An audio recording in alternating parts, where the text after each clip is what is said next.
Given the weakness of the scientific evidence for the Darwinian mechanisms, it's not surprising that in his books, Dr. Ayala quickly turns to philosophical and even theological arguments against the viability of intelligent design.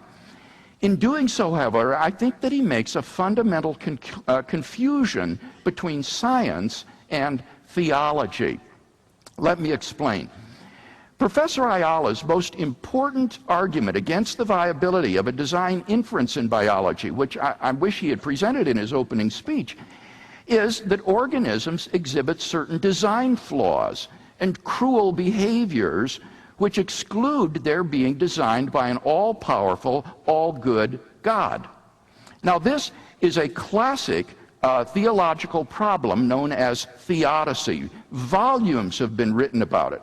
The problem of so-called natural evil is a very important theological issue which the Christian theologian must address.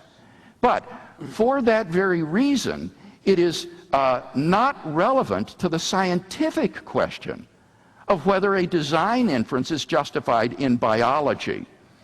To see why, consider first the issue of design flaws. Here is a picture of an East German Trabant. It was probably one of the worst cars ever manufactured. It was full of design flaws. I actually rode in a Trabi once when I was visiting East Germany, and when I tried to pull the door shut, the whole inner panel nearly ripped off. Here is a picture of a 2009 Mercedes E-Class. Now, because a Trabant is not a Mercedes, does that mean that the Trabant was not the result of design, but originated by chance? Well, obviously not. You do not have to have maximal optimality in order to exhibit design. Designs exhibit various levels of optimality, and there's no reason to restrict design inferences to only maximally optimal designs. In fact, it would be positively foolish to do so. Someday, the Mercedes 2009 E-Class will look like a flawed design. If a biological system meets Dembski's criteria for being designed, that design inference is not nullified by the possibility of structures which could have been better designed. Consider then animal behaviors that strike us as incompatible with a morally good designer. To see the problem with this argument, consider a medieval torture rack. Would anyone take seriously the contention that this complex mechanism could not be the product of intelligent design, because anyone who would make such a thing can't be a very good person? Well, obviously not. The design inference has absolutely nothing to say about the moral qualities of the designer. In sum, the design inference permits no conclusion that nature's designer is all-powerful or all-good. Therefore, Professor Ayala's argument based on nature's flaws and cruelties fails as a scientific objection to a design inference in the field of biology. The design inference says nothing about the designers being all good or all powerful. I was recently talking to the philosopher of science, John Bloom, who is himself an ID advocate, about Professor Ayala's comment that nature's design is more compatible with the gods of ancient Greece and Rome than the God of the Bible. John thought about it a moment, and then he said, Zeus will do. Zeus will do. In other words, even the inference to Zeus is a design inference. Case closed. In short, Dr. Ayala's argument fails as a scientific objection. But what about as a theological objection? This is how he frames it in his book, Darwin and Intelligent Design.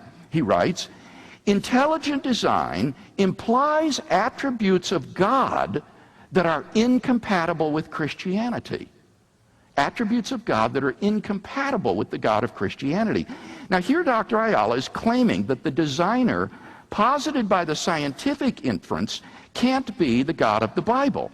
Now this is indeed an important theological claim, at least for Christians, and against it the Christian theologian may bring all of the resources of his worldview to argue that no incompatibility has been shown to exist between the biblical God and the design in nature.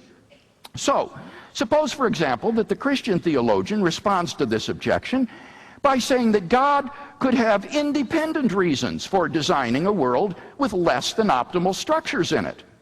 Dr. Ayala's reply is very revealing. He admits that such a response, and I quote, might have theological validity, but it destroys intelligent design as a scientific hypothesis because it makes the design hypothesis unfalsifiable.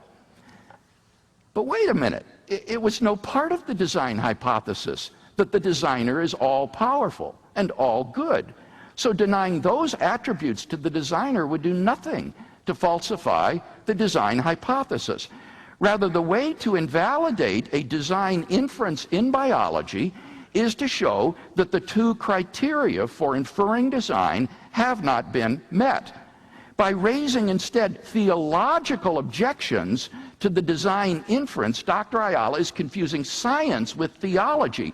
He's treating something which is a problem for theology as if it were a problem for science, which is just confused.